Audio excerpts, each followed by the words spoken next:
China के तन बदन में आग लग रही है इंडिया और जापान की न्यू पार्टनरशिप डील्स को देखकर।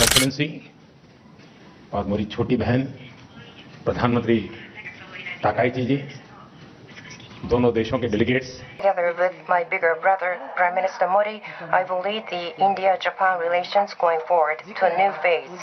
तो इस समिट में 5 मेजर थीम्स में इंडिया और जापान ने एक दूसरे के लिए कोऑपरेशन एक्सटेंड की है। Critical minerals, artificial intelligence, semiconductors, energy security and supply chain resilience. अब ये सब देख के चाइना की स्टेटमेंट आई है कि दो कंट्रीज के बीच की कोऑपरेशन किसी थर्ड पार्टी के इंटरेस्ट को हैम्पर नहीं करनी चाहिए। चाइना को ये कभी पसंद नहीं आएगा कि कंट्री सप्लाई चेन में चाइना के अलावा ऑल्टरनेटिव्स ढूंढ रही है। और जापान और चाइना के रिलेशंस काफी लो पॉइंट पे चल रहे हैं इस समय पे। इनफैक्ट चाइना ने जापान की 40 एंटिटीज पे एक्सपोर्ट कर्ब्स लगा रखे हैं। फिर ताइवान का इशू आ जाता है। अभी कुछ महीने पहले ही जापान की प्राइम मिनिस्टर ने ये स्टेटमेंट इशू करी थी कि ताइवान में अगर कुछ हॉस्टिलिटी होगी तो जापान ताइवान के डिफेंस में आएगा। और जहां तक नेविगेशन की बात है, जापान और इंडिया दोनों ही एक ओपन सपोर्टर हैं फ्री इंडो पैसिफिक के। एवरीवन नोज कि चाइना ईस्ट चाइना और साउथ चाइना सी में अपनी डोमिनेंस बनाने में लगा रहता है और दोनों जापान और इंडिया ने ये बोला है कि यूनिलैटरल एक्शंस का वो सपोर्ट नहीं करते हैं जो फ्रीडम ऑफ नेविगेशन को एंडेंजर करते हैं एंड दे सपोर्ट